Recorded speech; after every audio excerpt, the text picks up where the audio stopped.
ठीक आहे, तुम्ही हेलिकॉप्टरनी जाता असं आम्हाला कळालं, पण तुम्ही जर रोडवरनं गाडीनी घरी जायचं असेल तर तुम्हाला कुठला रोड घ्यावा लागतो? झालाय का रोड? अहो, तुमच्या घरामध्ये मंत्री पण, तुमची सरकार केंद्रात, तुमची सरकार राज्यात, पण मग तुम्हाला साधा रोड सुद्धा करता आला नाही आणि इथं येऊन तुम्ही काही फालतू वक्तव्य तिथं करता. मीडियावाले इथं बरेच आहेत. कालच मला असं कळतंय की दांडक्याबद्दल काहीतरी सांगितलं मीडियाचं. मला भाजपच्या सर्व नेत्यांना सांगायचे, दिल्लीतली मीडिया बिकाऊ असेल पण आमच्या महाराष्ट्रातली मीडिया बिकाऊ नाही.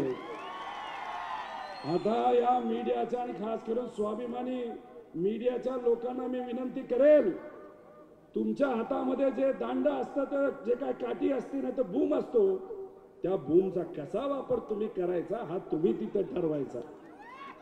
ही आजची अशी परिस्थिती आहे.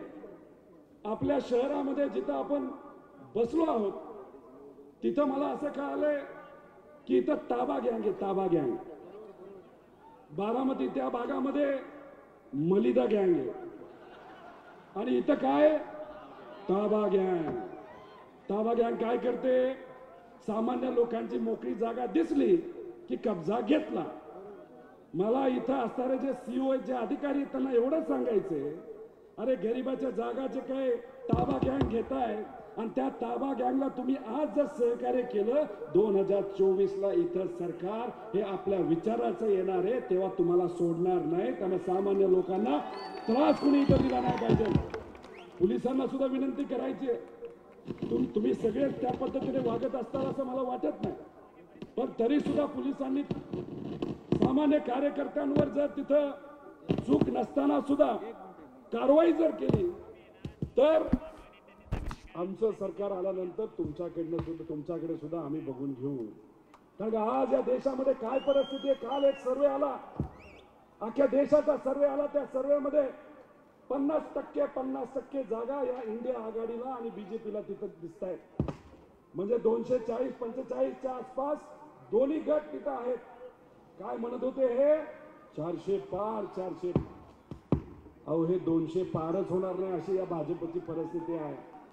आणि जेव्हा 240-250च्या आसपास इंडिया आघाडीचे लोक निवडून येणारे खासदार या देशामध्ये, त्यामुळे जे कोणी मित्र पक्ष हे भाजप बरोबर आज गेलेले आहेत आणि भाजपने त्या मित्र पक्षावर अन्याय केलेला आहे, ते सुद्धा आपल्याकडे येतील आणि या देशामध्ये कोणाची तिथं सरकार येणार तर तुमची, आमची, सगळ्यांची इंडिया आघाडीची सरकार या देशामध्ये येणार म्हणजे येणार. अहो, चले जाव फक्त इथं होणार नाही, चले जाव उत्तर मध्ये सुद्धा होणार आहे. तिथं वातावरण लय भारी झालंय, तिथं मशाल येणार आणि इथं काय येणार? काय येणार?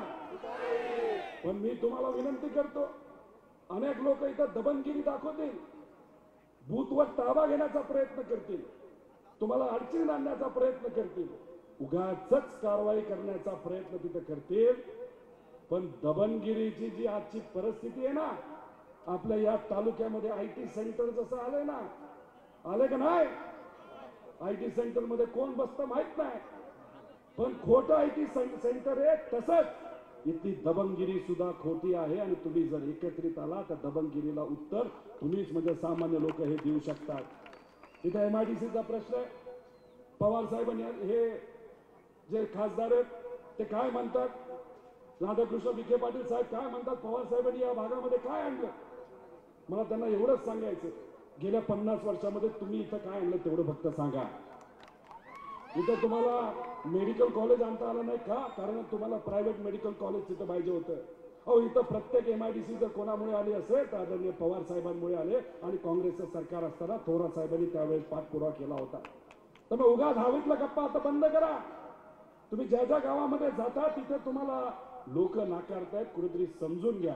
आणि तुम्हीच आता म्हणलेला की या भागामध्ये फक्त तुतारीच वाजणार आणि हीच आजची परिस्थिती आहे.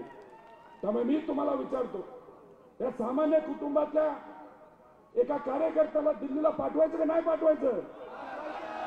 नक्की का? इथं जर शेतकरी आले, विमा मिळाला का आपल्याला? कांद्याची काय परिस्थिती आहे?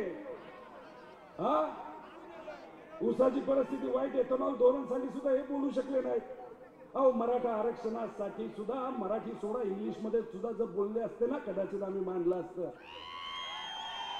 आणि याच सरकारने आणि त्यांचे जे मित्र आहेत देवेंद्र फडणवीस साहेब त्यांनी काय सांगितलं होतं 2014ला बारामतीला येऊन आम्ही पहिल्या कॅबिनेट मध्ये काय करणार धनगर आरक्षण देणार. दिलं का त्यांनी?